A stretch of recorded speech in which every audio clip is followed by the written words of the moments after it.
और अब अलाउद्दीन खिलजी के साथ में है अलाउद्दीन खिलजी का राइट हैंड मलिक काफूर। मलिक काफूर एक हिंदू था लेकिन वो हिजड़ा था। तो राय कर्ण को जैसे ही पता चला कि अलाउद्दीन खिलजी आ रहा है वो डर से ही भाग गया। तो रंगा देवी ने अपनी इज्जत बचाने के लिए, एक अग्नि कुंड हुआ करता था उस समय, तो अलाउद्दीन खिलजी जब सुल्तान बन गया तो उस पर 4 बार अटैक हुआ। हेलो एवरीवन, मैं हूं तबारक और आप देख रहे हैं तबारक the story man YouTube channel. एक ऐसा वंश जो पूरे दक्षिण भारत पर अपना राज करता था।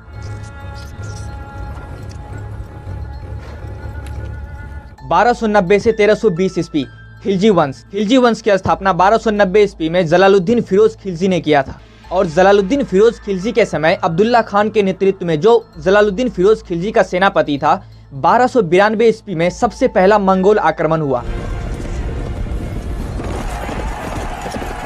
जलालुद्दीन फिरोज खिलजी के समय मंगोल नेता चंगेज खान का नाती उलुग खान अपने समर्थकों के साथ भारत आया। पहला मंगोल नेता उलुग खान हुआ जो अपने समर्थकों के साथ सबसे पहले इस्लाम कबूल किया और यही मंगोल आक्रमणकारी नवीन मुसलमान कहलाए। अब एंट्री होती है अलाउद्दीन खिलजी की।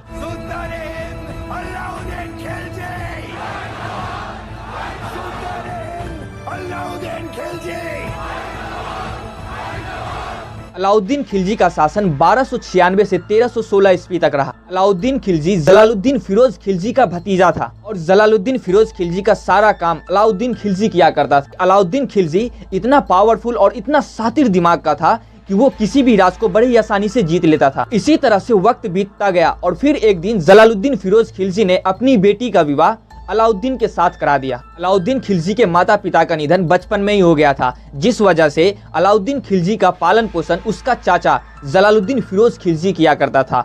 और जब अलाउद्दीन खिलजी बड़ा हो गया तो जलालुद्दीन फिरोज खिलजी ने अपनी बेटी का विवाह अलाउद्दीन के साथ करा दिया। इस तरह से अलाउद्दीन खिलजी जलालुद्दीन फिरोज खिलजी का दामाद हो गया। तो अलाउद्दीन खिलजी इतना शातिर था कि वो खुद राजा बनने के लिए अपने चाचा और ससुर जलालुद्दीन फिरोज खिलजी को जान से मारने की कोशिश हमेशा करता रहता था, लेकिन वो नाकामयाब हो जाता था। तो फिर एक दिन अलाउद्दीन खिलजी ने एक साजिश रचा और उस साजिश के तहत अपने ससुर और चाचा जलालुद्दीन फिरोज खिलजी को मौत के घाट उतार दिया और उसकी गद्दी पर खुद बैठकर शासन करना स्टार्ट कर दिया। और जब अलाउद्दीन खिलजी गद्दी पर बैठा तो उसका एक बहुत बड़ा सपना था। वो सिकंदर की तरह पूरी दुनिया पर राज करना चाहता था और इसी सपने को लेकर अलाउद्दीन खिलजी बहुत ही तेजी से अपना साम्राज्य का विस्तार करना स्टार्ट कर दिया। तो जब अलाउद्दीन खिलजी दिल्ली की गद्दी पर बैठकर शासन करना स्टार्ट कर दिया और अपना साम्राज्य का विस्तार करना स्टार्ट कर दिया, तो उस समय दिल्ली में एक कोतवाल रहा करता था जिसका नाम था अलाउल मुल्क। अलाउल मुल्क ने अलाउद्दीन खिलजी को समझाया कि तुम सिकंदर की तरह इतने ताकतवर नहीं हो और ये जो तुम्हारा सपना है पूरी दुनिया पर अपना हुकूमत करना, पूरी दुनिया पर अपना वर्चस्व जमाना, ये तुमसे नहीं हो पाएगा।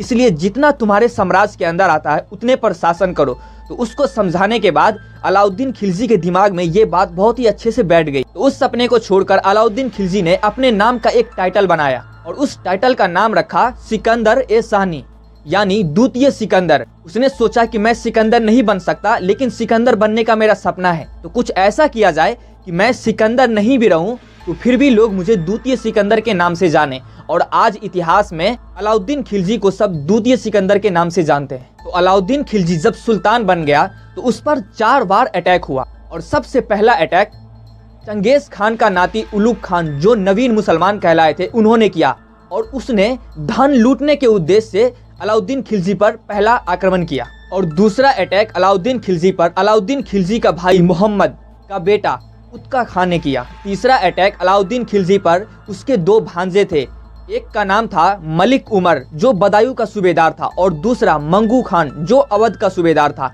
इन दोनों ने अलाउद्दीन खिलजी पर तीसरा अटैक किया और चौथा अटैक अलाउद्दीन खिलजी पर हाजी मौला के द्वारा किया गया। अलाउद्दीन खिलजी एक साम्राज्यवादी शासक, वो अपने टारगेट को लेकर बहुत सीरियस था। उसका टारगेट था कि मुझे सिकंदर की तरह पूरी दुनिया पर राज करना है और इसी लक्ष्य को लेकर अलाउद्दीन खिलजी उत्तर भारत के राज्य का अभियान करना स्टार्ट कर दिया। और अलाउद्दीन खिलजी का सबसे पहला अभियान गुजरात का अभियान हुआ। जब भी कोई राजा किसी राज्य को जीतता है तो वो अकेले नहीं जीतता है, उसके पीछे उसे प्रोटेक्शन दे रहा होता है उसका सेनापति। तो अलाउद्दीन खिलजी का 2 सेनापति था जो उसे पीछे से प्रोटेक्शन दे रहा था, उसको पीछे से प्रोटेक्ट कर रहा था। तो अलाउद्दीन खिलजी का 2 ताकतवर सेनापति, जिसकी वजह से अलाउद्दीन खिलजी उत्तर भारत के सभी राज्यों को जीत लिया था। पहला सेनापति उलुग खान और दूसरा सेनापति नुसरत खान, ये दोनों अलाउद्दीन खिलजी का ऐसा सेनापति था जिसकी वजह से अलाउद्दीन खिलजी आज द्वितीय सिकंदर के नाम से जाना जाता है। तो अलाउद्दीन खिलजी ने गुजरात का अभियान 1298 से 99 ईस्वी में किया और इस समय गुजरात का शासक था राय कर्ण। तो राय कर्ण को जैसे ही पता चला कि अलाउद्दीन खिलजी आ रहा है, वो डर से ही भाग गया और भागकर देवगिरी के शासक रामचंद्र देव राय के पास चला गया। तो अलाउद्दीन खिलजी ने गुजरात को बड़े ही आसानी से जीत लिया, क्योंकि अगर वहाँ कोई राजा होता तभी तो उससे लड़कर उसको थोड़ा कठिनाइयों का सामना करके उस राज को जीतना पड़ता। तो नुसरत खान जब गुजरात को जीत कर वापस लौट रहा था तो रास्ते में एक बाजार लगता था जिसमें उसने 1000 दिनार में एक गुलाम को खरीदा जिसका नाम था मलिक काफूर। मलिक काफूर एक हिंदू था, लेकिन वो हिजड़ा था, इतना ताकतवर था और उसका दिमाग इतना शातिर था कि वो जैसे ही अलाउद्दीन खिलजी के पास गया, वो अलाउद्दीन खिलजी का राइट हैंड बन गया। और अब पूरे दक्षिण भारत को जीतना अलाउद्दीन खिलजी के लिए आसान हो गया, क्योंकि मलिक काफूर अलाउद्दीन खिलजी से भी शातिर दिमाग का था। भले वो हिजड़ा था, लेकिन मलिक काफूर ने अलाउद्दीन खिलजी को पूरे दक्षिण भारत को जीत कर लाकर दे दिया था। और अब अलाउद्दीन खिलजी 1301 ईस्वी में अपने सेनापति नुसरत खान और उलुग खान के साथ रणथंभौर का अभियान करता है। उस समय यहाँ का शासक था हमीर देव।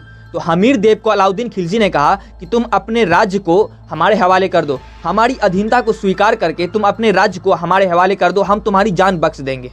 लेकिन हमीर देव ने अलाउद्दीन खिलजी की बात नहीं मानी। तो अलाउद्दीन खिलजी ने पूरे रणथंभौर के किला को कई महीनों तक घेरे रखा। बाद में हमीर देव का प्रधानमंत्री था रनमल, जो अलाउद्दीन के साथ जाकर मिल गया और उस वजह से हमीर देव को अलाउद्दीन की अधीनता स्वीकार करनी पड़ी और अलाउद्दीन खिलजी ने हमीर देव को हराकर वहां पर अपना वर्चस्व कर लिया और उस राज्य को अपने राज्य में मिला लिया। तो जब अलाउद्दीन खिलजी ने हमीर देव को हराकर उसके राज्य पर अपना कब्जा कर लिया, तो हमीर देव की पत्नी थी रंगा देवी। तो रंगा देवी को ये लगा कि अब यहाँ का राजा अलाउद्दीन खिलजी बन गया है और अब ये हमारी इज्जत को नीलाम कर देगा।